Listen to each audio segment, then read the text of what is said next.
Hello, Chaim. What is the impact on the industry on the developments regarding Zimbabwe in the Kimberley process?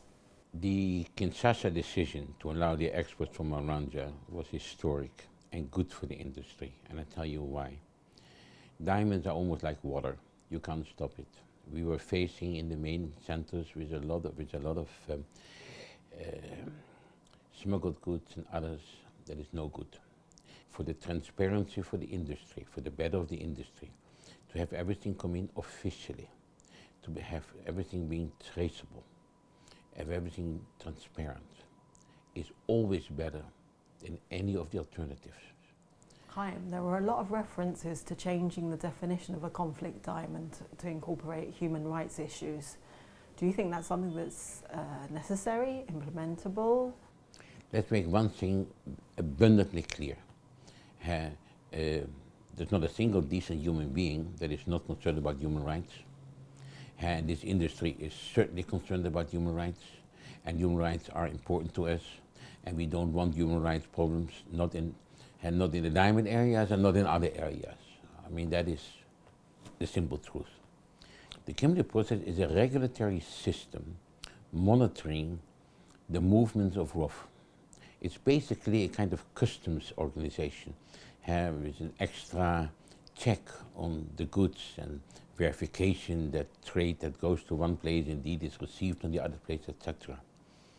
In order to add a human rights element, you need the capacity to deal with that. What do those custom agents, what do those commerce department or mining officials know about human rights? Who is setting the criteria?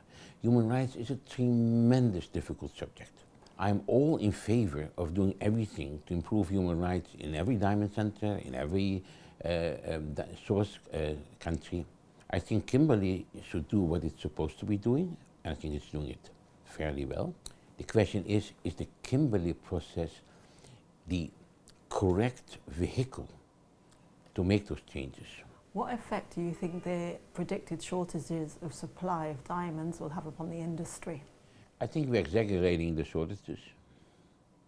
I think that next year rough supply and demand will be roughly imbalanced.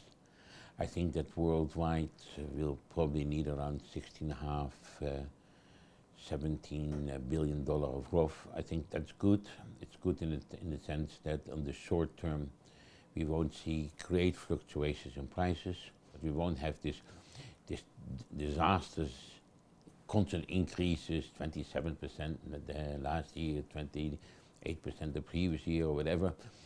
We see stability, and in the short run, yes, I think we are balanced. The longer run is a different story.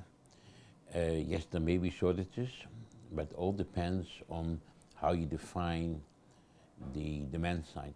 I mean, we assume an automatic growth on the demand side. The indications are that on the long term there will be shortages, but also not in all areas. Certainly not in the smaller or the cheaper goods, where Zimbabwe is only beginning.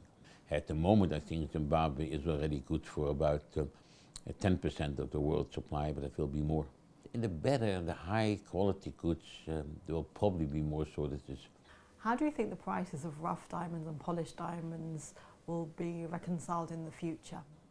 I've always said that I look at polished diamonds and rough diamonds like someone's wife and his mistress. They're both there. They're both alive and kicking. We all pray that they never meet. And that actually happens with rough and polished prices. They all go their own way. They each go their own way. There are different drivers. They are driven by different factors. I do think that polished prices should appreciate a little bit more, and they probably will. But it will take a while to get balance. As we talk now, rough is overpriced, and that is really what, in terms of the resultant polished, and that is really what counts. And it's not a good situation, but the fundamentals look good, and let's hope that that will improve. Thank you, Chaim. All the best, Michelle.